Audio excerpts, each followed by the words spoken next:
우리 예배와 회복 지금 공부하고 있고요. 교재로는 89페이지 지금 보고 있습니다. 2단원 전체가 지금 거짓신앙 체계를 보고 있고요. 그 다음에 거짓신앙 체계와 관련되어져서 7과 영적인 분별력 지금 살펴보고 있습니다. 그래서 영적인 분별력이라는 건 뭐냐면은 하나님의 기준을 볼 수 있는 영적인 영적인 능력이라 이렇게 얘기를 했죠. 그래서 하나님의 기준이라는 거를 다른 말로는 하나님의 다림줄이라 이렇게 얘기를 했습니다. 근데 이제 하나님의 다림줄이 문제는 이제 가리워질 수 있다라는 거죠. 근데 왜 하나님의 기준, 하나님의 다림줄이 가리워지냐 하면은 자기 신앙이 자기 중심적이 되어지면, 그러니까 신앙이 자기 중심적이 되어지면은 신앙이 타락하게 되어지고, 신앙이 타락하게 되어지면은 기준이 가려질 수 있다라는 것이죠. 이제 그랬을 때 성경의 대표적인 인물을 들게 되어지면 이제 바리새인들을 들 수 있다라는 거죠. 자, 그래서 오늘 보면 마태복음 12장 7절 말씀을 좀 한번 읽어보면은요. 이렇게 말씀하고 있죠. 나는 자비를 원하고 제사를 원하지 아니하노라 하신 뜻을 너희가 알았더라면 무지한 자를 정죄하지 아니하였을 터요. 이렇게 얘기하고 있는데요. 그럼 예수님께서 지금 바리새인들을 향하여 하시는 말씀의 의도가 뭐냐면은요. 나는 자비를 원하고 제사를 원치 아니하노라. 이게 호세아 6장 6절 말씀을 인용한 거잖아요. 근데 이 호세아 6장 6절에 나와 있는 이 말씀이 성경에 있는 말씀이라는 것을 모르는 것이 아니라는 거죠. 근데 바리새인들도 이 말씀이 호세아 6장 6절에 분명히 나와 있는 하나님의 말씀이라는 걸 알고 있는데 주님은 이 말씀을 모른다라고 이렇게 얘기를 하는 거죠. 근데 이 모른다라고 얘기할 때 그 의미는 뭐냐면은요. 이 말씀 속에 담겨져 있는 하나님의 원래적인 의도와 의미를 잘 모른다라는 거죠. 그러니까 이 말씀이 정말로 의미하고 있고 또 이 말씀을 통하여 하나님께서 그 백성들에게 말씀하시고자 하시는 그 의도와 의중이 잘 모른다라는 거죠. 그걸 모르게 되어지면은 이제 어떤 현상이 나타나게 되어지느냐면은요, 꿋꿋하게 자기 길을 가게 되어지는 거죠. 그 말은 뭐냐면은 자기 생각 또 자기 계획, 자기 길 이게 옳은 줄 알고 이제 그 길을 가게 되어지는 거죠. 이제 바리새인들도 마찬가지였다라는 거죠. 이제 그러다 보니까 어떤 현상이 나타나느냐면은 본인들은 신앙생활을 잘 하고 있는 듯한 착각을 하는데 하나님이 보실 때는 그게 아니다라는 것이죠. 그렇기 때문에 이게 굉장히 이제 위험한 신앙이 되어질 수 있다라는 것이죠. 그래서 다른 말로 얘기하면 하나님의 다림줄이 가리워졌다라는 거죠. 하나님의 다림줄이 가리워지게 되어지면은 말씀을 보아도 그 말씀의 의도와 의중을 잘 몰라요. 그리고 어떤 때는요 우리가요 성경을 읽다 보면은 이제 이 말씀이 여기에 있었네, 혹은 이게 이런 뜻이었어 하는 것들을 이렇게 발견할 때가 있잖아요. 그러면은 우리가 그러면 성경을 이렇게 차근차근 읽어갈 때 그러면 그 전에는 그 말씀이 없었던 말씀이냐 아니면은 그걸 우리가 읽지 않았었냐 하면 그게 아니죠. 분명히 우리가 그 말씀을 이렇게 읽었어요. 그리고 그 말씀을 어디에 있다라는 것도 어느 정도는 알고 있어요. 그런데 어느 순간에 그 말씀을 이렇게 읽다 보면은 이 말씀 이런 뜻이었어? 이 말씀이 이런 의미가 있었어? 하고 이렇게 문득 깨달아지는 때가 있다라는 거죠. 근데 그게 깨달아지고 성령께서 밝게 비춰주시고 제대로 알려주시기 전까지는 우리가 그 말씀이 의미하는 바를 잘 모르고 깨닫지 못했다라는 것이죠. 그 말이 뭐냐면은 하나님의 말씀을 보는 또 그 하나님 말씀에 담겨져 있는 그 기준 혹은 다림줄을 보는 눈이 우리가 닫혀져 있었다라는 거죠. 이것도요 하나님의 능력이 필요한 것을 보게 되죠. 그래서 이렇게 다림줄이 가리워지게 되어지면은요 어떤 현상들이 나타나느냐면 우리 성경을 한번 찾아보죠. 마태복음 23장 13절 말씀입니다. 마태복음 23장 직접 성경을 좀 한번 찾아보도록 하겠습니다.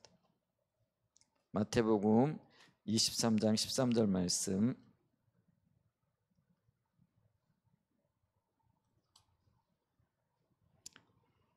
자, 이 말씀은요, 그 바리새인들과 서기관들에게 하시는 말씀인데요.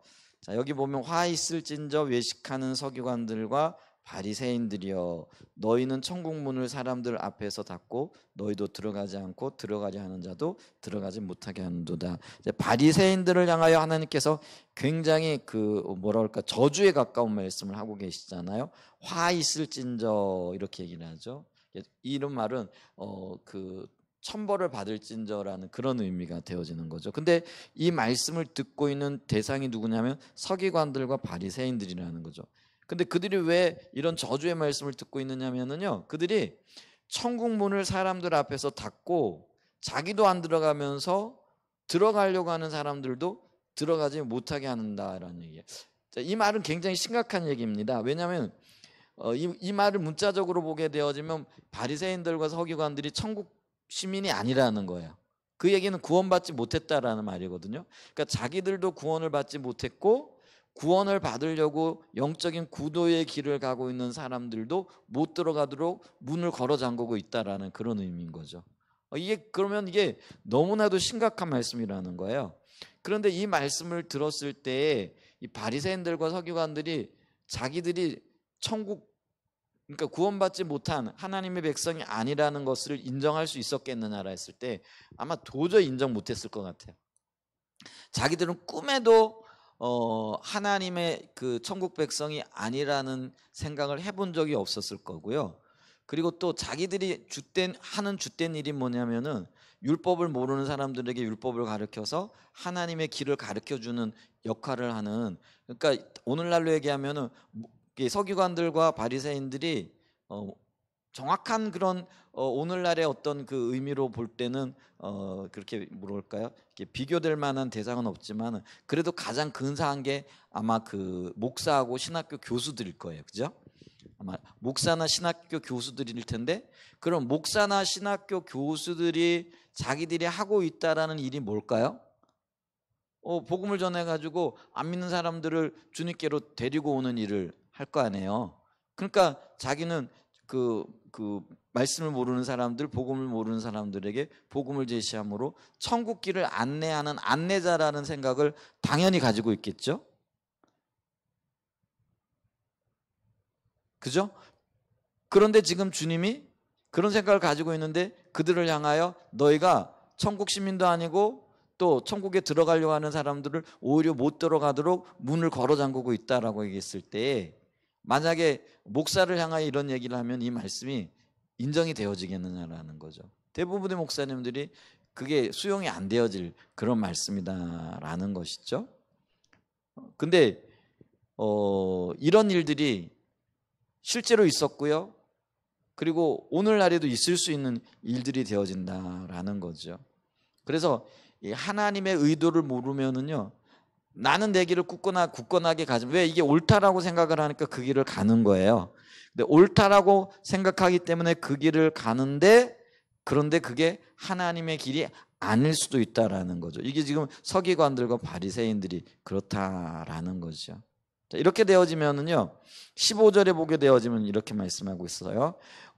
화 있을진저 외식하는 서기관들과 바리새인들이여, 너희는 교인 한 사람을 얻기 위하여 바다와 육지를 두루 다니다가 생기면 너희보다 배나 더 지옥 자식이 되게 하는도다. 여러분, 복음 전하기 위해 가지고 바다와 육지를 두루 다니면, 이거 선교사님들이 하는 일들이잖아요. 바다 건너 육지를 넘어 먼 나라에까지 가가지고 하시는 일들이잖아요. 그죠? 근데 그들이 왜 그런 일을 하겠어요? 한 영혼이라도 더 건져보려고. 왜 우리가 선교사님들에게 선교헌금을 보내고 같이 동역하고 또 어떻게 하든지 그 주의 일을 하려고 이렇게 노력을 할까요? 한 영혼이라도 더 구원해 보려고 하는 거잖아요. 그런데 여긴 보면요, 그렇게 열정적으로 일하고 있는데, 그렇게 일해서 한 영혼을 건졌는데 그 영혼이 어떻게 되냐면은요, 너희보다 배나 더 지옥 자식이 되게 한다라는 거죠. 이게 참 심각해도 너무 심각한 현상이 되어질 수 있는 거죠. 자, 그렇게 되어지면은요, 23절, 33절로 가게 되어지면은 이제 어떤 결론이 나오게 되어지느냐면요, 33절 말씀 보죠. 뱀들아 독사의 새끼들아 너희가 어떻게 지옥의 판결을 피하겠느냐, 이렇게 얘기를 해요. 이게 지옥의 판결이 뭐예요? 지옥 가는 거죠. 근데 그걸 피할 수 없다라는, 근데 이 대상이 누구예요? 바리새인들과 서기관들이라는 거죠. 근데 이 바리새인과 서기관들이 이 지경까지 이르렀던 이유가 뭐냐면은요, 신앙이 자기중심적이었다라는 거죠. 그러니까 하나님의 의중과 의도를 전혀 몰랐다라는 거예요. 그리고 오늘 마태복음 12장 7절에 보면은 나는 자비를 원하고 제사를 원하지 아니하노라. 이게 호세아 6장 6절 말씀의 인용이에요. 근데 이 말씀의 진정한 의미를 여기서 아니하노라 하신 뜻을 너희가 알았더라면, 이렇게 얘기를 하잖아요. 그 얘기는 뭐냐면 몰랐다라는 이야기가 되어지거든요. 그러니까 이게 모르게 되어지니까 어떻게 되어져요? 자기의 길을 굳건하게 가게 되어지는 거죠.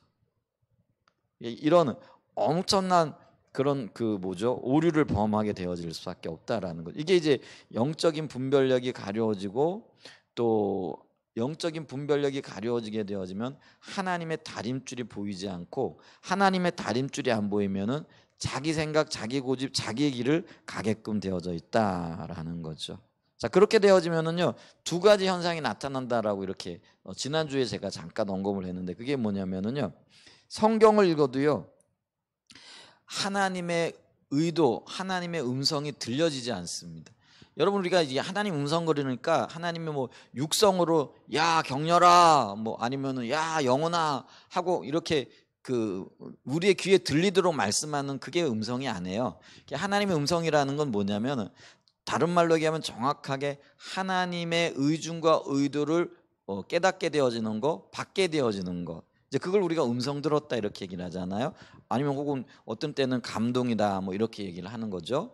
이제 그랬을 때에 만약에 우리가 영적인 분별력이 가려워져 하나님의 다림줄이 가려워진 상태가 되어지면은요, 아무리 성경을 읽어도요, 성경에서 하나님의 진정한 의도와 의중이 들려지지 않아요. 바리새인들처럼.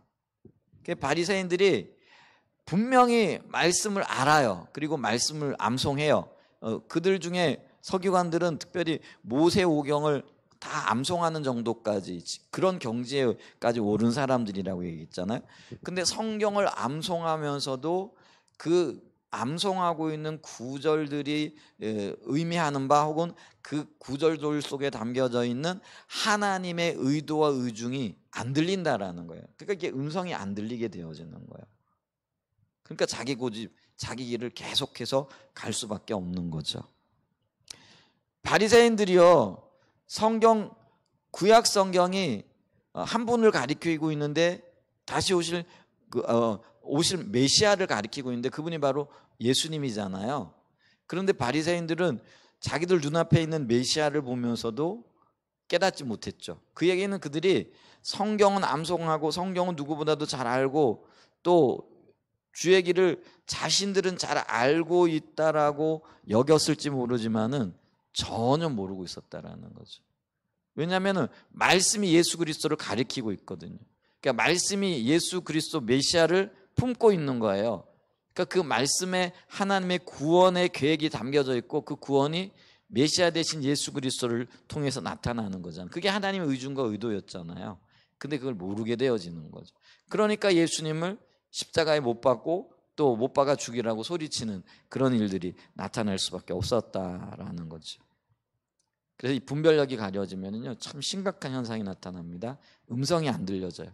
그러니까 하나님의 뜻이 분별이 되어지지 않는다라는 거죠. 그다음에 두 번째는 뭐냐면, 이렇게 영적인 분별력이 가려져서 음성을 못 듣고 또 하나님의 뜻을 몰랐다고 해가지고요, 그것이 정당화되어지지 않는다라는 거죠.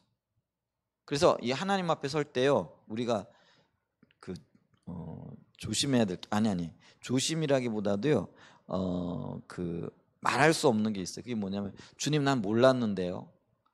그래, 하나님 그런 뜻이 있으셨습니까?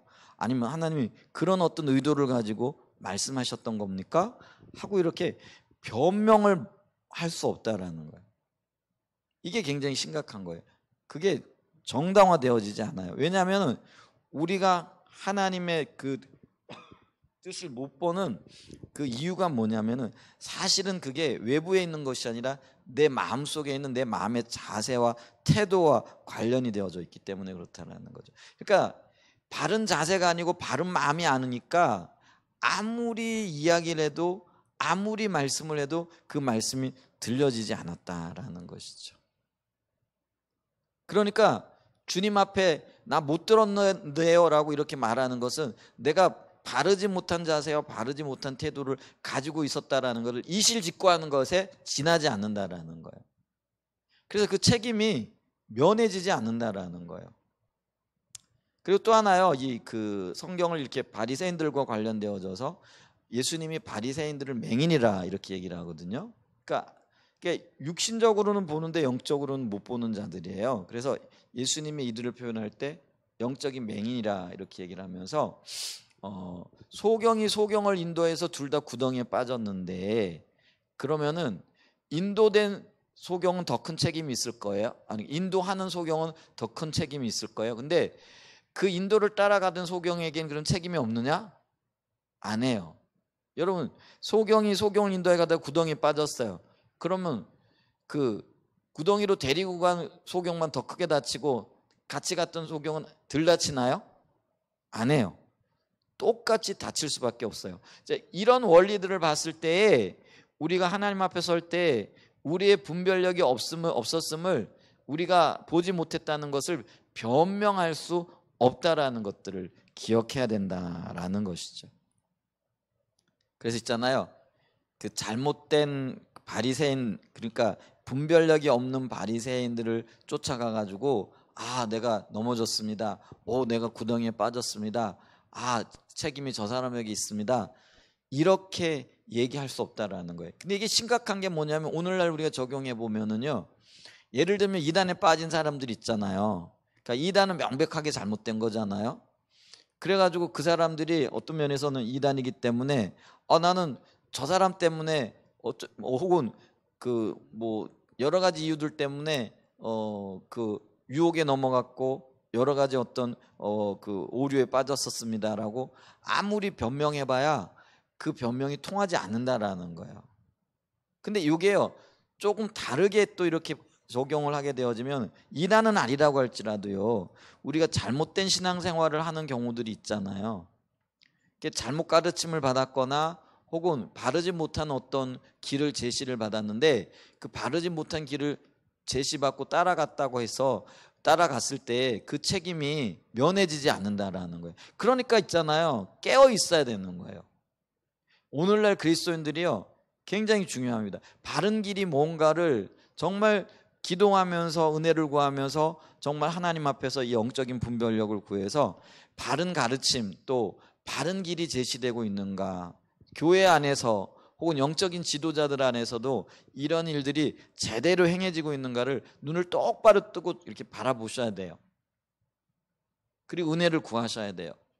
그리고 부지런히 찾으셔야 돼요. 그렇게 찾게 되어질 때 그 바른 길들이 보여지게 되어지는 은혜들이 있게 되어질 줄 믿습니다. 아멘. 자, 그러면서 다음 페이지 보게 되어지면은요, 이 바리새인들과 관련되어져서 이게 마가복음 12장 28절과 30절에 보면은 서기관이 이렇게 물어보죠. 서기관 중 한 사람이 그들이 변론하는 것을 듣고 예수께 잘 대답하신 것을 알고 나와 묻되 모든 계명 중에 첫째가 무엇이니까? 예수께서 대답하시되 첫째는 이것이니 이스라엘아 들으라, 주 곧 우리 하나님은 유일하신 주시라. 내 마음을 다하고 목숨을 다하고 뜻을 다하고 힘을 다하여 주 너의 하나님을 사랑하라 하신 것이요. 자, 서기관이 가장 큰 계명이 무엇입니까? 하고 물어봤어요. 그랬더니 하나님 사랑하고 또 하나님 사랑하는 것이 모든 계명 중에 우선이라 이렇게 대답을 한다라는 거죠. 그렇다면은 서기관이 이 물음을 예수님께 했는데 서기관이 정말 그 가장 큰 계명이 뭔지 몰라가지고 물어봤을까요? 그럼 바리새인들은 예수님께서 너희들 중에 가장 큰 계명이 하나님 사랑하는 거야. 마음을 다하고 뜻을 다하고 목숨을 다하여 주 너희 하나님을 사랑하는 거야. 그게 신명기에 나와 있잖아. 하고 이렇게 가르쳐 주기 전까지는 이 말씀을 몰랐을까요? 아니요. 그들은 분명히 알고 있었어요.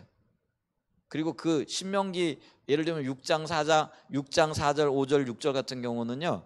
이거는 바리새인들 아니더라도요, 서기관 아닌들이라도요, 유대인들이라고 하면은 가장 기본적으로 알고 있는 말씀이에요. 이게 세마장이라고 그래서요.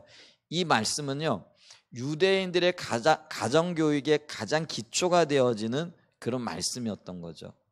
그래서 자녀들에게 그 아이가 말귀를 들을 정도가 되어지면은 이 구절들을 가르쳤던 것이 유대인들이었다라는 거죠. 그러니까 그들은요, 이 말씀을 너무나도 잘 알고 있었다라는 거죠. 그렇기 때문에 이 바리새인들은요, 이 말씀을 알고 있었을 뿐만 아니라 이 말씀대로 삶을 살고 있었다라고 생각을 했다라는 거죠. 그래서 그들은 누구보다도 하나님을 사랑하는 존재들이라고 생각을 하고 있었다라는 거죠.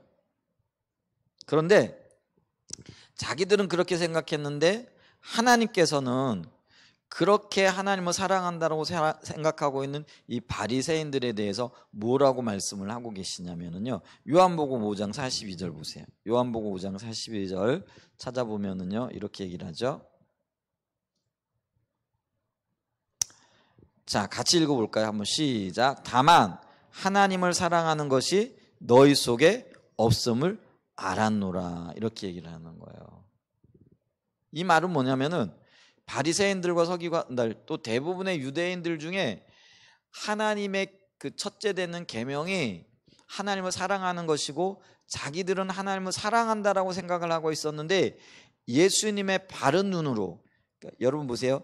예수님은 바른 하나님의 관점을 가지고 계시고 하나님 중심적인 삶과 신앙생활을 하고 계셨기 때문에 그분은요, 바른 관점을 가지고 지금 보고 계시다라는 거예요. 근데 하나님의 관점을 가지고 예수님이 볼 때 이 바리새인들과 유대인들이 하나님 사랑한다라는 거예요, 안 사랑한다라는 거예요? 안 사랑한다라는 거예요. 그러면 우리가 기억해야 될 게 있는데, 자, 우리가 어떤 사물을 판단하고 어떤 사물을 볼 때 하나님의 관점이 옳은가 아니면 내 관점이 옳은가 했을 때 당연히 하나님의 관점이 옳죠. 그렇기 때문에 내 관점은 불완전해요. 그래서 언제나 내 관점을 내려놓고 하나님의 관점을 우리가 붙잡아야 되는데, 이 하나님의 관점으로 봤을 때 바리새인들과 서기관들, 유대인들 그들 속에 하나님의 사랑함이 없었다라는 거죠. 근데 문제는 그들은 그걸 인정하지 않았을 뿐만 아니라 꿈에도 그 생각을 해본 적이 없더라라는 거죠. 그러면은 이 문제가 도대체 뭐가 문제나라는 거죠. 그게 뭐냐면요, 이 바리새인들은 하나님을 사랑하는 것에 대한 영적인 기준이 가려져 있었다라는 거죠. 그럼 이 바리새인들은 어떻게 생각했느냐면요, 하나님을 사랑하는 것을 말씀을 잘 암송하고 그 말씀대로 뭐라 그럴까요? 그 이론적이고 지식적으로 잘 알고 있으면은요, 그게 하나님 사랑하는 거라 이렇게 생각을 했다라는 거죠. 근데 하나님은요, 이론적이고 지식적인 게 아니라 하나님과의 경험적인 관계 속에서 그의 마음으로부터 하나님을 진정으로 사랑하는 그런 사람이 하나님을 사랑하는 사람이라 이렇게 여겼다라는 거죠. 여러분 보세요. 바리새인들도요, 하나님 사랑한다라고 생각했고 그리고 그걸 너무나도 잘 알고 있었어요. 근데 그들은 정말로 사랑하지 않았다라는 게, 이게 성경을 보면은요, 그들은 자기의 이익과 그 상충되는 것이 있으면은요, 말씀을 순종하지 않았어요. 그러니까 하나님 사랑한다라는 건 결국은 하나님을 존중하고 또 하나님을 경외한다라는 것과 관련이 되어지잖아요. 그러니까 경외한다라는 거는 그 하나님의 말씀을 존중히 여기는 거예요. 그래서 어떤 손해가 있더라도 그것이 하나님 말씀이기 때문에 그 말씀을 지키는 것, 이게 존중이거든요. 이게 어떤 면에서는요, 하나님의 말씀을 존중하고 그 말씀을 지키는 거예요. 자, 그런데 바리새인들은요, 성경을 보면은 하나님께서 예수님께서 바리새인들과 유대인들에 대해서 평가를 하시네. 너희가 내 부모를 공경하라는 말을 듣지 않았냐? 그게 율법이고 십계명에도 나와 있는 말씀이잖아요. 그런데 너의 그 부모를 공경하라는 그 말 속에는 물질적인 혹은 그 부모를 공경할 때에 내가 짊어져야 할 어떤 그 짐들까지 지는 것을 의미하거든요. 그런데 그들은 어떤 일을 했느냐면요, 부모를 공경할 그걸 가지고 내가 하나님께 드림받아졌다 이렇게 얘기하면서 부모를 공경하는 의무로부터 자유케 되어져 버렸어요. 그러니까 스스로 자유케 되어진 거죠. 이걸 이제 고르반 제도라 이렇게 얘기를 하는 거죠. 자, 여러분, 그러면 이 그 유대인들이 하나님의 말씀을 어기고 고르반 제도를 활용해서 부모를 섬겨야 할 그것을 부모를 안 섬기고 나 이거 하나님 앞에 드렸습니다 이렇게 해버리고 실제로 드리지도 않고 부모도 안 섬기고 이제 이런 일들을 하게 되어졌을 때, 그러면 그들은요 자기의 이익 때문에 부모를 공경하라는 하나님의 말씀을 어긴 게 되어진 거예요. 그럼 이게 하나님의 말씀을 존중한 게 아니라 무시하게 되어진 거죠. 이제 그러면서 말로는 우리가 하나님을 사랑합니다, 그리고 우리는 마음을 다하고 뜻을 다하고 힘을 다하여 주님 사랑합니다, 아무리 입으로 떠들어봐야 그게 하나님 사랑하는 거냐라는 거죠. 그게 있잖아요. 하나님이 진정으로 요구하시고 진정으로 의도하시는 것이 무엇인가, 이거를 우리가 살펴봐야 된다라는 거죠. 그들은요, 예를 들면은 기도할 때도 하나님께서는 뭐라고 말씀하셨느냐면은 네가 금식하고 기도할 때 다른 사람들이 모르게 골방에 들어가 가지고 이렇게 기도할 뿐만 아니라, 그리고 금식할 때는 머리에 기름을 바르고 얼굴을 이쁘게 단장해라 이렇게 얘기를 했어요. 왜? 다른 사람들이 그걸 모르게 하려고. 그런데 보세요, 내가 열심히 기도하고 금식하는 거 다른 사람이 알아줘야 되거든요. 그러니까 일부러 머리를 흥커리고 그리고 얼굴은 꾀죄죄하고 나 금식하고 있습니다 하고 이런 것들을 드러냈다라는 거죠. 자, 보세요. 자기 명예가 더 중요해요, 하나님의 그 어떤 말씀과 그리고 기도의 참된 의미가 더 중요해요?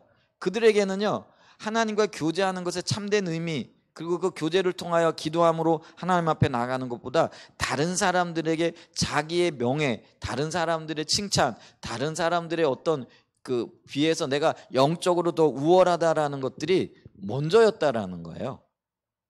자, 그런 사람들을 가리켜서 그러면 우리가 인간적으로 볼 때는요 그렇게 하고 있으니까 사람의 관점으로 보면 이야, 저 사람 하나님 되게 사랑하는 사람이네 라고 이야기할 수 있을지 몰라요.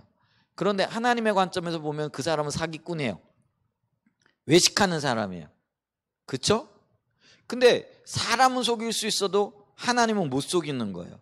그러니까 하나님의 눈으로 봤을 때 바리새인들이 지금 이런 짓을 하고 있는 거예요. 그러니까 그들은요 진정으로 마음에는요 자기의 이익과 자기의 유익과 관련되어진 것이면은요 언제든지 하나님의 말씀을 무시할 수 있는 거예요.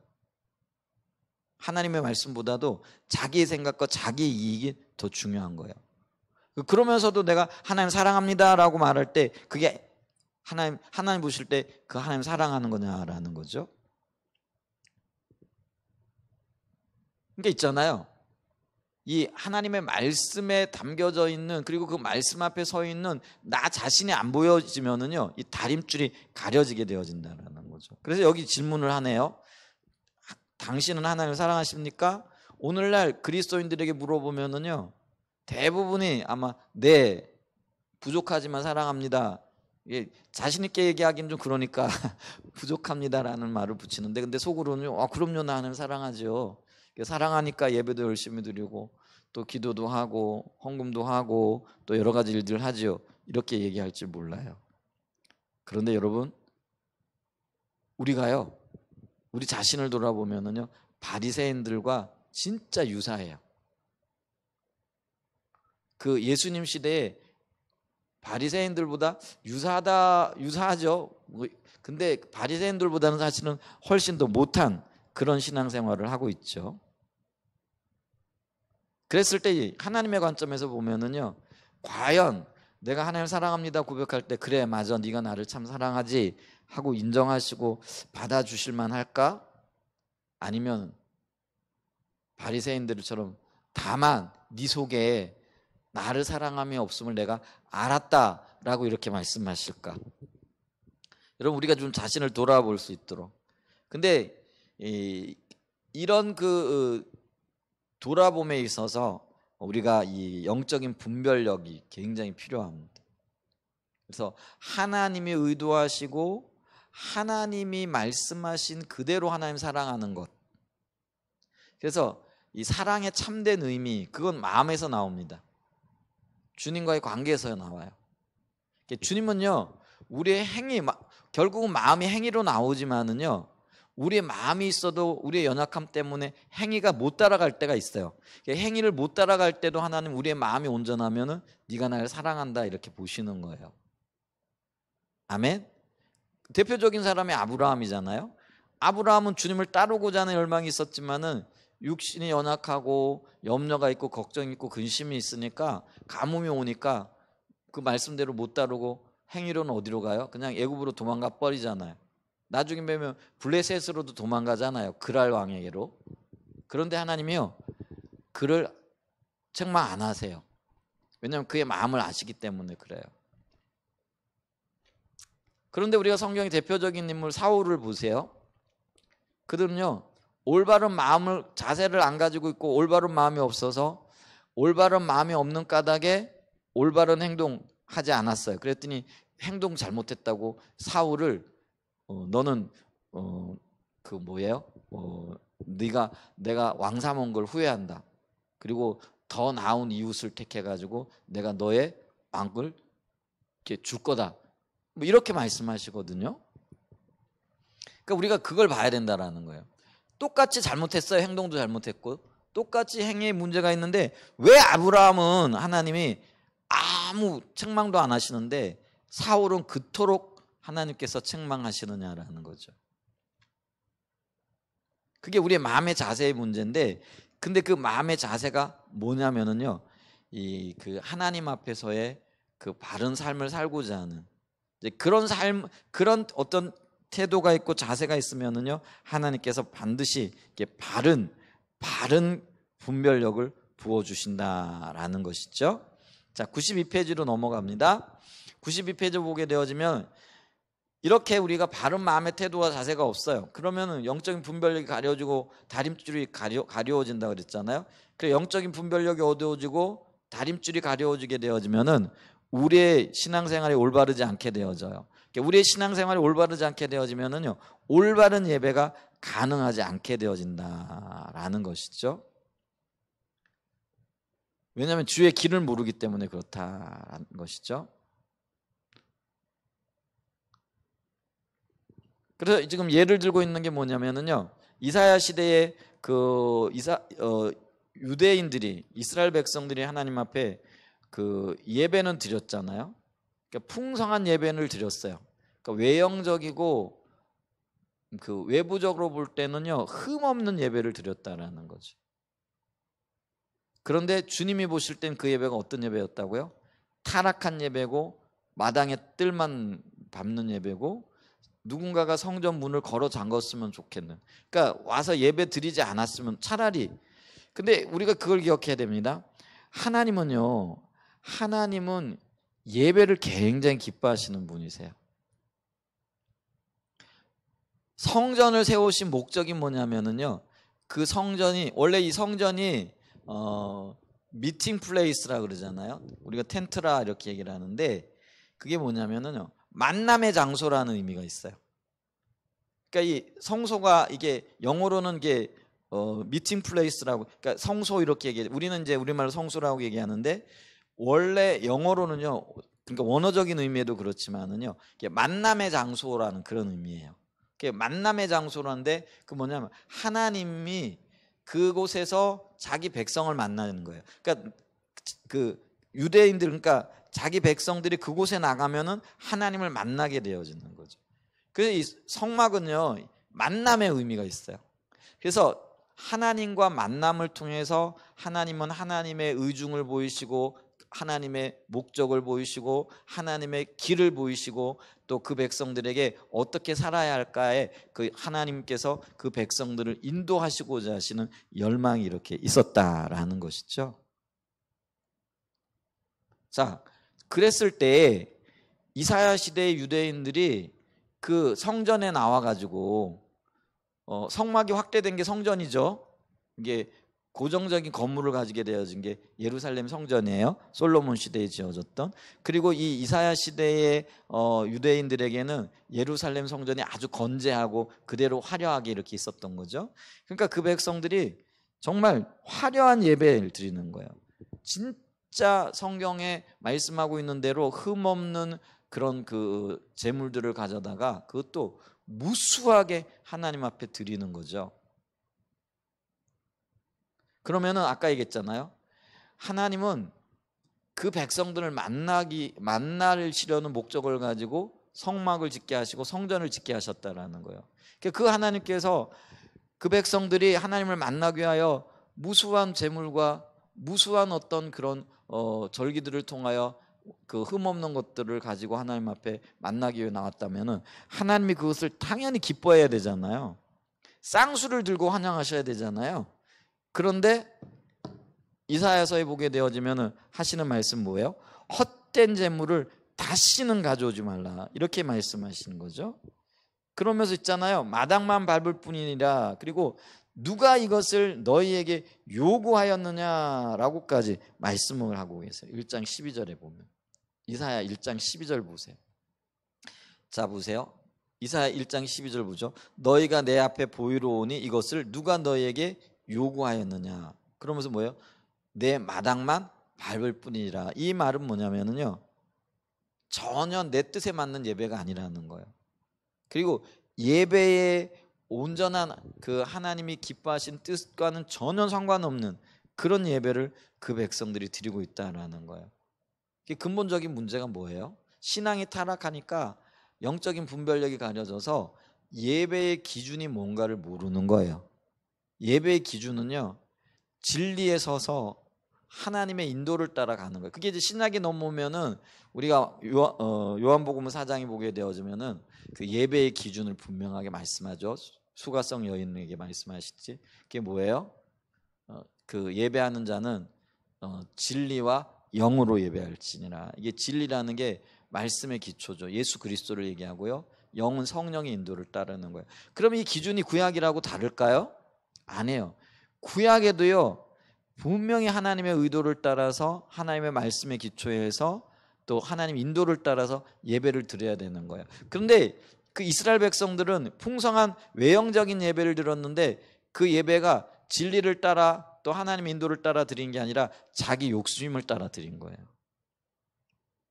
그 욕심의 이면에 뭐가 있느냐면 우리가 이렇게 예물을 드리고 제물을 드리면은 하나님이 이 제물을 받으시고 우리에게 육신적인 복을 주실 거라는 기대를 가지고 있고 또 그것을 핑계 삼아 가지고 하나님 앞에 지금 예물을 드리고 있었다라는 것이죠. 근데 이런 예배를 드렸어요. 그랬더니 하나님 잘못된 예배라 이렇게 얘기했어요. 그런데 그때 예배를 드리고 있는 그 유대인들은요, 자신들이 잘못된 예배를 드리고 있다는 사실을 전혀 몰랐어요. 그런데 이사야로부터 600년, 800년이 지나고 난 다음에 예수님 시대의 바리새인들은 이 유대인들이 드리고 있는 이 예배가 잘못된 예배라는 걸 알았을까요? 몰랐을까요? 알았어요. 왜냐하면 성경에 써여 있으니까. 바리새인들도 이사야서를 보면서 마당만 밟는 예배네, 이 제물 가지고 오지 말라 그랬네, 이 예배가 좀 문제가 있었다라는 거를 알았죠. 그러니까 이사야 시대 유대인들은 몰랐던 거를 바리새인들은 알고 있었어요. 왜? 성경에 쓰여져 있으니까. 그런데 하나님이 보실 때는 지금 이사야 시대의 유대인들이나 예수님 시대의 바리새인들이 드리는 예배가 똑같은 예배예요. 왜? 자기중심적인 예배거든요. 하나님의 길을 모르고 하나님의 인도를 따라 드리는 예배가 아니거든요. 그러니까 이 예배가요, 유대인들이 이사야 시대 때 드렸던 예배와 전혀 다르지 않아요. 하나님을 진노케 하는 예배예요. 하나님 보실 때는 이 바리새인들이 드리는 예배도 당연히 마당 뜰만 받는 예배고요. 그리고 주님이 받고 싶은 예배가 아니라는 거예요. 그런데 참 신기하게도요, 이 바리새인들은요, 자기들의 조상이 드렸던 예배가 잘못됐다라는 거는 알아요. 근데 그 예배가 똑같은 예배이기 때문에 자기들이 드리는 예배도 하나님이 받지 않으실 거라는 사실에 대해서는 전혀 몰라요. 왜 그럴까요? 여전히 영적인 분별력이 어두워져 있기 때문에 그래요. 자, 또 하나요. 그럼 오늘날 우리는 이사야 시대의 유대인들의 예배가 잘못됐다는 걸 알아요, 몰라요? 알잖아요, 말씀을 통해서. 그러면 바리새인들의 예배가 잘못됐다라는 것, 바리새인들의 신앙생활이 잘못됐다라는 걸 알아요, 몰라요? 알아요. 왜? 성경에 써 있으니까. 성경이 뭐라고 얘기를 해요? 화 있을진저, 뭐 이러면 저주하잖아요. 외식하는 자들아, 뭐 이렇게 얘기를 하잖아요. 그런데 오늘날 우리 중심에 예배를 드리는 그 중심에 뭐가 있느냐면요, 하나님의 길, 하나님의 의중, 하나님의 목적, 하나님의 뜻에 대해서 관심이 별로 없어요. 그런데 예배는 드려요, 형식적으로. 그리고 어떤 면에서는요, 또 풍성하게 예배도 드려요. 근데 그 예배를 드릴 때 그 마음에 뭐가 있는 거예요? 내가 이렇게 예배를 드리면 하나님 복 주시겠지, 또 내가 이렇게 예배를 통해 하나님이 복 받아야지 하는 그런 마음이, 그러니까 잘못된 동기들이 있는 거예요. 다 그렇다는 건 아니지만은 오늘날의 예배가 대부분 그렇게 돼 있어요. 왜냐하면 우리의 신앙이 율법주의로 흘러져 있고 기복주의로 흘러져 있고 또 인본주의로 흘러져 있기 때문에 그래요. 근데 이런 어떤 기초를 가지고 우리가 예배를 드려요. 근데 이 예배를 드리면서 우리의 예배가 잘못됐고 우리의 예배가 하나님 보실 때는 저 이사야 시대 유대인들이 드렸던 예배와 같고 예수님 시대에 바리새인들이 드렸던 예배와 같다는 생각을 할까요, 안 할까요? 그들의 예배는 틀렸다라고 우리가 기억을 하고 하나님이 기뻐 받으시지 않은 예배라고 생각을 하면서 우리가 드리는 예배는 하나님이 받으실 거라고 생각을 한다라는 거예요. 만약에 받지 않을 거라는 생각을 하게 되면은요, 우리의 태도와 우리의 자세가 달라질 수밖에 없어요. 애통함을 가지고 정말 주님 앞에 자신을 돌아보면서 나오겠죠. 근데 그렇지 않더라는 거예요. 그럼 왜 그러냐라는 거예요. 유대인들의 그 이스라엘 시대 유대인들도 영적인 분별력이 가려져 있었고 바리새인들과 서기관들도 영적인 분별력이 가려져 있고 오늘날 2000년이 지난 더 이상의 대한민국 교회에는 바리새인들은 없어요. 바리새인처럼 보이는 그런 어떤 신앙생활은 있겠지만은 바리새인들은 없죠. 적어도. 그런데 바리새인들과 똑같은 가치관을 가지고 예배를 드리고 똑같은 생각을 가지고 신앙생활을 하거든요. 그러면 하나님 보실 때 우리의 예배가 우리의 신앙이 바르지 않아요. 그런데 우리는 우리가 틀렸다는 생각을 별로 안 해요. 왜 안 할까요? 똑같이 우리가 영적인 분별력이 가려져 있기 때문에 그렇다라는 것이죠. 자, 마태복음 13장 14절과 15절 좀 한번 볼까요? 자, 이렇게 얘기합니다. 이사야의 예언이 그들에게 이루어졌으니 일렀으되 너희가 듣기는 들어도 깨닫지 못할 것이요 보기는 보아도 알지 못하리라. 이 백성들의 마음이 완악하여져서 그 귀는 듣기에 둔하고 눈은 감았으니 이는 눈으로 보고 귀로 듣고 마음으로 깨달아 돌이켜 내게 고침을 받을까 두려워함이라. 보세요, 이 백성들의 마음이 완악하여졌대. 15절에 보게 되어지면은 이 백성들의 마음이 완악하여졌기 때문에 봐도 들어도 제대로 못 보는 거예요. 그러니까 이게 영적인 분별력이 마음의 자세와 관련이 되어져 있는 거예요. 그러니까 하나님이요, 바른 자세와 바른 마음의 태도가 없으면요 그냥 내버려 두세요. 근데 여기 보게 되어지면 뭐냐, 깨달아 너희가 마음으로 깨달아 돌이켜 내게 고침을 받을까 두려워함이니라. 이게 주님이 그렇게 하신다라는 의미가 아니라요, 그냥 그 있는 상태로 그대로 내버려 두신다라는 거죠. 그게요 여러분, 징계고 심판에 그게 무서운 거죠, 어떤 면에서는. 근데 지금 우리가요 정확하게 지금 그 상태에 와 있다라는 것들을 우리가 기억해야 합니다. 자, 94페이지로 넘어갑니다. 자, 그렇게 되어지면 이렇게 우리의 영적인 분별력이 어두워지고 어두워진 것의 결과가 뭐냐면은요, 우리의 신앙이 점점 더 잘못된 길로 간다라는 거예요. 그게 왜곡된 신앙이라 얘기해서 우리 살펴보고 있는 거짓 신앙이라는 거죠. 거짓 신앙은 뭐냐면은요, 이게 참 신앙이 아니고 하나님이 받으실 만한 신앙이 아닌데 우리는 있잖아요, 이게 참 신앙이라고 생각을 하고 이거는 하나님이 받으실 만한 신앙이라고 생각을 한다라는 거죠. 근데 아까도 말씀드렸잖아요, 우리의 관점과 하나님의 관점이 부딪힐 때 오직 하나님의 관점만이 옳습니다. 여러분, 그걸 기억하셔야 돼요. 그래서 그걸 빨리 인정을 해야 돼요. 근데 우리는 끝까지 고집하죠. 내가 옳다고, 한번 해보자고. 그러면은요, 진짜 소망이 없어요. 여러분, 우리는요, 우리의 연약함을 늘 볼 수 있는 그런 자리에 서야 될 줄 믿습니다. 그래서 이 거짓 신앙의 특징이 아까 말씀드렸잖아요, 율법주의, 형식으로 치우치는 거, 그리고 이 그 의식을 가지고 하나님으로부터 어떤 상급을 받을 수 있다. 그러니까 유대인들이 그거였어요. 자, 무수하게 하나님 앞에 예물 드리고 제물 드리고 값진 거 가지고 나가면 하나님 우리를 기뻐하실 거라고 생각을 한 거죠. 근데 마음에는 조금치도 하나님을 경외함이 없었던 거죠. 여러분, 우리가 하나님 앞에 드리는 물질이, 헌금이 중요한 게 아니에요. 그건 의식이죠. 당연히 행해야 할 거지만은 의식도 중요하긴 해요. 제가 말을 잘못했는데 의식이 중요해요. 근데 마음이 없는 의식은 하나님에게 의미가 없어요. 인정하시죠? 그렇기 때문에 본질적인 신앙의 관계 속에서 이 의식은요, 우리의 마음이 담아져서 드려져야 되는 거예요. 지난 주간에도 얘기가 나왔잖아요. 예수님이 부자가 헌금하는 거하고 가난한 과부가 헌금하는 거, 절대적인 기준으로 보면, 양으로 보면은요, 부자가 헌금한 게 훨씬 더 많았어요. 그죠? 어떤 면에서 의식이 뛰어난 거죠.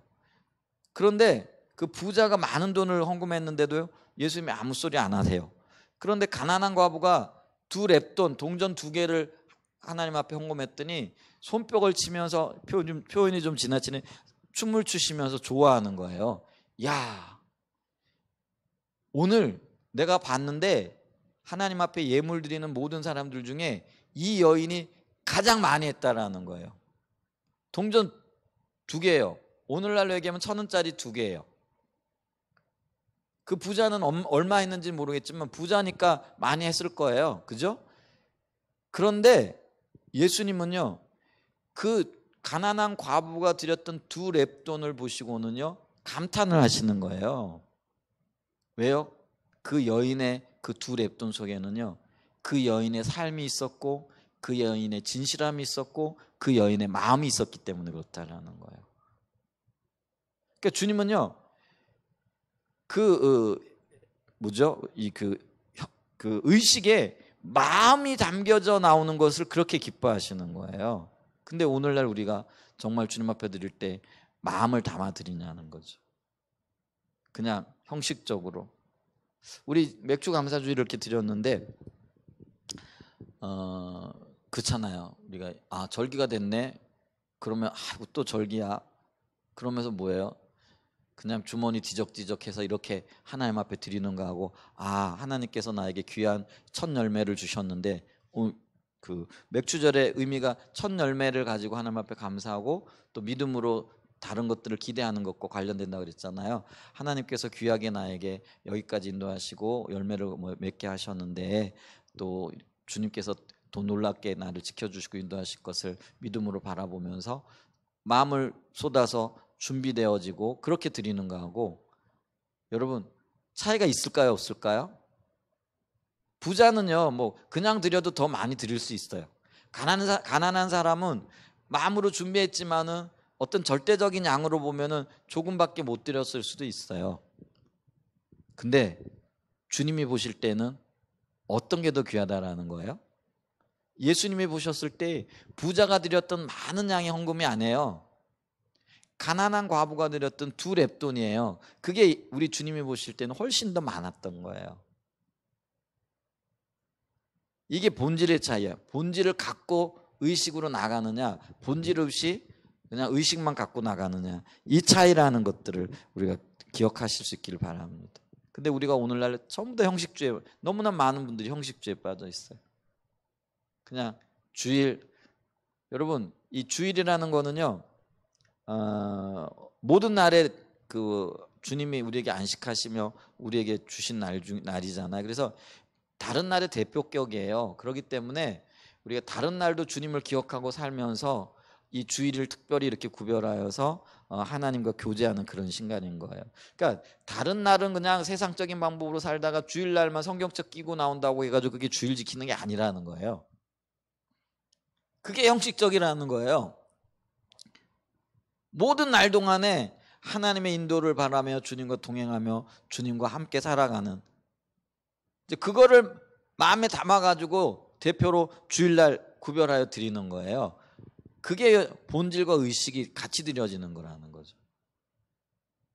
근데 여러분 보세요. 우리가 6일 동안 살아가면서 주님을 조금치도 의식도 안 하고 말씀과는 상관없이 살아가고 내가 하고 싶은 대로 다 하고, 그렇다고 주일 됐다고 와가지고 열심히 찬송하고 성경 보고 이런다고 해가지고요, 그게 형식이라는 거예요.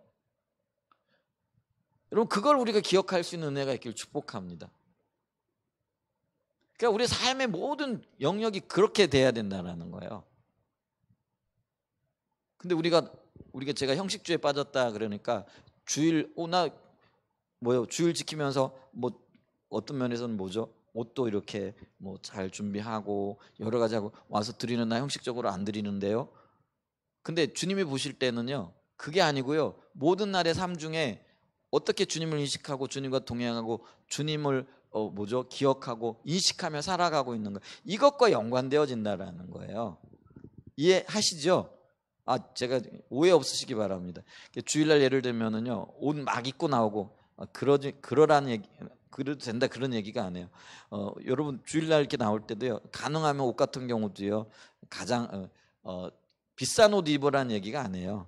가장 깨끗하게, 또 어떤 면에서는 또 내가 가지고 있는 옷들 중에 가장 좋은 옷들, 이런 것들, 그리고 단정하게 이렇게 나와서 당연히 예배를 이렇게 드려야 되는 거죠. 그거 하지 말라는 얘기가 아니에요. 그걸 당연히 해야 되는 거예요. 근데 제가 보다 근본적으로 얘기하는 거는 매일의 삶 속에서 주님을 인식하고 주님과 동행하는 그 삶이, 그게 주님과의 바른 관계 속에서 드려지는, 그리고 그렇게 하다가 주일날 나와가지고 예배 드릴 때에 하나님 그걸 기뻐하신다라는 거예요. 아멘. 근데 영적인 분별력이 가려지면요, 그냥 마음대로 세상에 살아 일주일 내내. 그러다가 주일 됐으니까 주일이네, 교회 가야지. 그때 깨끗한 옷 입고 온다고 해가지고요, 그게 주님이 기뻐 받으시는 예배가 아니라는 거예요. 그때 헌금 많이 들고 온다고 해가지고 그게 주님이 기뻐 받으시는 예배가 아니라는 거예요. 그게 형식적인 예배라는 거예요. 매일 주님과 동행하는 은혜가 있기를 축복합니다. 근데 이렇게 영적인 분별력이 가려지면요, 그게 신앙인 줄 알아요. 그게 신앙이 아닌데. 이제 그렇게 되어지면은요, 삶의 모든 영역이 자기가 중심이 되어져요. 자기가 주인공이 되어져야 돼요. 이제 그러다 보면은요, 하나님의 길, 하나님의 방법은 상관없죠. 내 방법대로, 내가 하고 싶은 대로 그렇게 살아가는 거죠. 그러면 여러분, 우리가 하나님의 길로 하나님의 인도를 따라 살아간다라는 것은 뭐냐면은요, 철저하게 하나님의 기준, 하나님의 다림줄을 따라가는 거예요. 그게 쉬운 건 아니죠. 그 다음에 또 하나 뭐냐면은요, 철저하게 하나님의 관점, 그러니까 하나님의 기준이라고 얘기하는 것과 하나님의 관점이라고 얘기하는 게 뭐가 다르냐면은, 하나님의 기준은요, 어떤 면에서는 우리에게 명확하게 이렇게 제시가 되어져 있어요. 그래서 예를 들면 뭐 해라 말라 이런 것들이 보다 명확하게 나타나는 거잖아요. 근데 하나님의 관점은 우리가 해라 말라 이런 건 아닌데, 예를 들면 가치관이라든가 방향성이라든가 이런 게 있잖아요. 그러니까 하라는 말 속에, 하지 말라는 속에 하나님이 지금 어떤 세계관을 포함하고 있고 어떤 가치를 포함하고 있는가, 이런 걸 보는 거죠. 그러니까 조금 더 폭넓은 거예요. 그러니까 이게, 그래서 우리가 하나님의 가치, 하나님의 관점을 따라 살아가는 것, 이게 우리가 하나님의 길을 따라가는 삶과 관련되어진다라는 거죠. 그 다음에 세 번째는 뭐냐면은요, 우리가 이 영적인 분별력이 있는 가운데서 하나님 길을 따라 살아간다라는 거는 성령과 교제하면서 성령의 인도를 따라 살아가는 삶인 거예요. 여러분, 이 시대는 성령이, 아까 그 오순절 마가의 다락방에 성령이 임하심으로 이제 신약 시대는 성령 우리 안에 내주하신다 그랬잖아요. 그러니까 성령 우리 안에 내주하시는 이유는 우리가 동행하면서 우리에게 하나님의 길을 가르치고 하나님께서 우리를 친히 인도하시겠다라는 그런 의도거든요. 그렇기 때문에 우리가 하나님의 인도를 바로 따라 살아가야 돼요. 이게 성령의 인도를 따르는 거예요. 성령의 인도를 따르려면은요, 성령께 깨어있어 민감하고 성령과 함께 동행하는 삶을 살아가야 된다라는 것이죠. 그래서 오늘 있잖아요, 이 영적인 분별력이 있어야 이런 삶을 살아갈 수가 있죠. 근데 반면에 영적인 분별력이 어려워지면은, 어두워지게 되어지면 우리의 신앙생활이 엉망진창이 되어집니다. 그러니까 방향성을 잃어버리게 되어지는 거죠. 그러니까 오늘날 우리 모습을 보면은요, 너무나 안타까운 게 방향을 잃어버렸어요. 어디로 가야 할지를 몰라요. 그래서 어떤 면에서는 주님이 함께 하시는 삶의 열매들, 이런 것들이 너무나 지금 뭐랄까요, 이렇게 거쳐져 있는 그런 상태에 있다라는 것이죠. 그래서 영적인 분별력 가운데 주님의 은혜와 긍휼이 넘치는 그런 은혜가 있기를 축복하고요.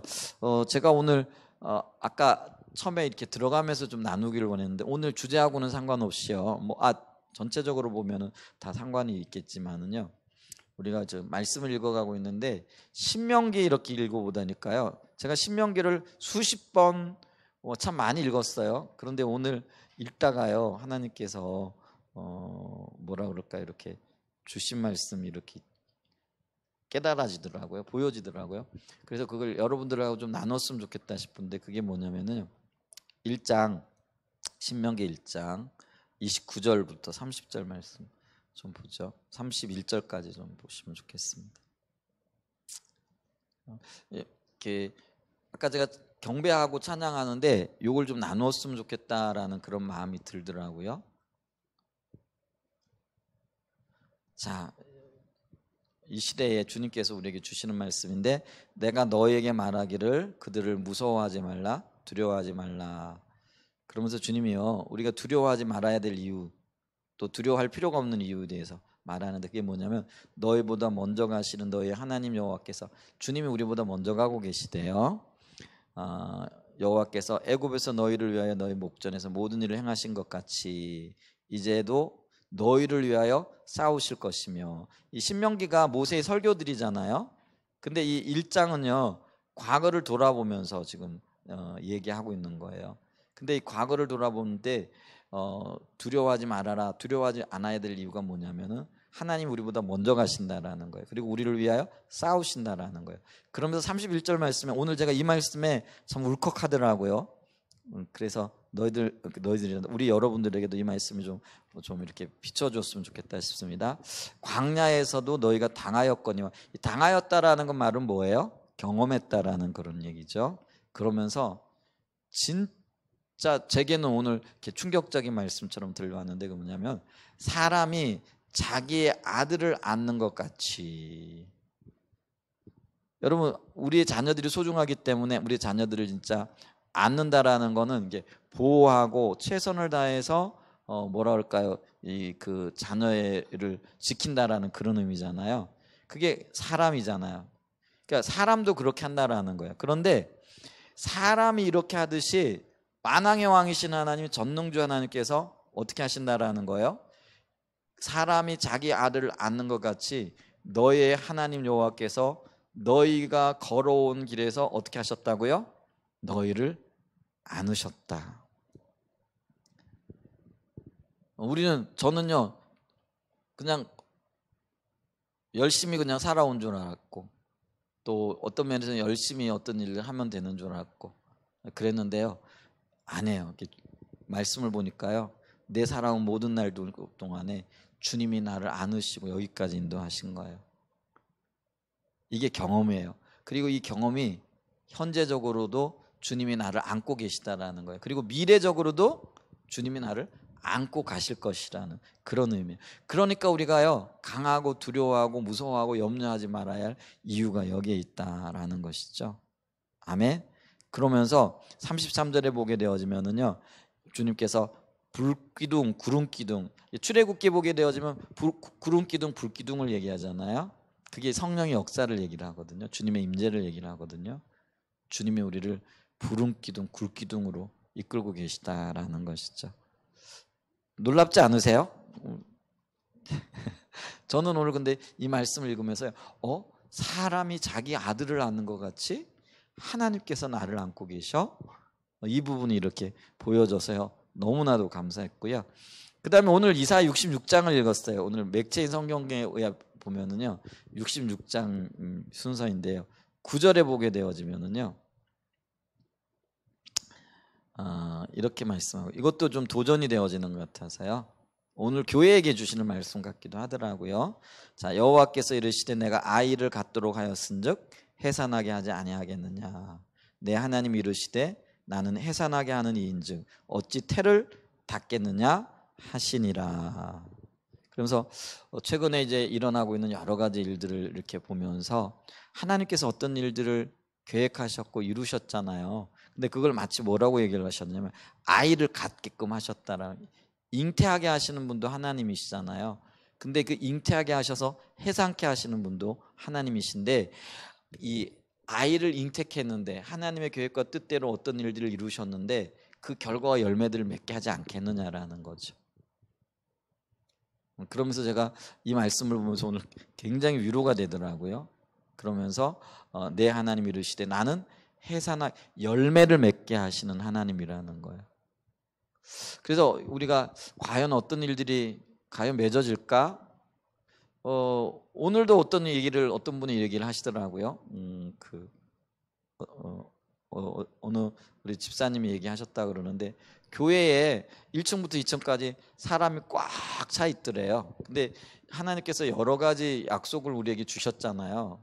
최근에 그런 약속들을 이렇게 많이 주셨는데 제가 그 얘기를 들으면서 그래 그런 약속이 있으면 참 좋지 이렇게 생각을 했어요. 근데 그런 생각을 하면서도 어느 때 그런 일이 이루어질래나 이랬는데 오늘 그런 생각을 하고 있는데 하나님이 이 말씀을 이렇게 주셨어요. 그래서 이 말씀을 이렇게 읽으면서 그래 하나님이 계획 가운데 어떤 일들을 이루셨는데 그러면 그 일들이 열매 맺게 하시고 또 영광을 보게 하시고 주의 뜻 가운데 성취되게 하시는 것 당연한 것 아니겠는가. 해산의 어떤 그런 결과를 보게 하시는 것 당연하지 않겠는가 하는 그런 생각을 이렇게 하면서 이 말씀이 오늘 약속처럼 저에게 이렇게 주어지더라고요. 그래서 한번 하나님은 우리에게 어떤 열매를 맺게 하시는지 어떤 태를 그러니까 그 해산을 하게 하시는지 좀 기대하고 기도하면서 주님 앞에 기다리는 그런 은혜가 있었으면 좋겠습니다. 한번 다시 읽어드릴게요. 여호와께서 이르시되 내가 아이를 갖도록 하였은즉 해산하게 하지 아니하겠느냐. 내 하나님이 이르시되 나는 해산하게 하는 이인즉 어찌 태를 닫겠느냐 하시니라. 아멘. 오늘 우리의 삶에 하나님의 그런 크신 은혜와 긍휼이 날마다 넘칠 수 있기를 예수님의 이름으로 축복하고 축원드립니다. 한번 우리 기도하죠. 그래서 우리의 신앙이 바른 분별력